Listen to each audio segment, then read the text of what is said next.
Praise lord. 37వ కీర్తన 4వ వచనం. యెహోవాను బట్టి సంతోషించుము, ఆయన నీ హృదయ వాంఛలను తీర్చును.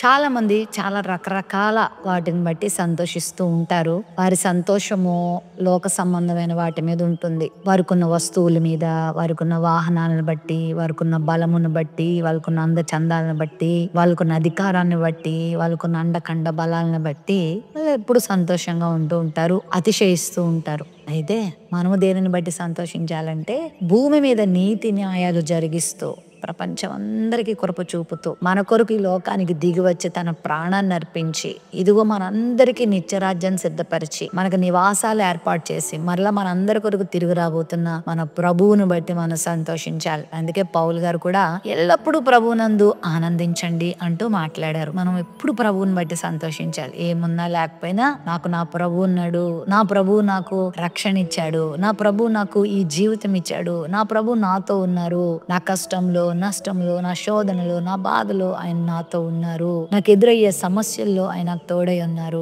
నా శత్రువుపై నాకు విజయం ఇస్తారు అని ప్రతి పరిస్థితుల్లో కూడా మనం ప్రభువునందు సంతోషించడం నేర్చుకుంటే, ప్రభువు ఇస్తున్న వాగ్దానం ఏంటంటే, ఆయనలో ఆనందిస్తూ ఉండగానే ఆయన మన హృదయ వాంఛలను తీరుస్తూ ఉంటాడు.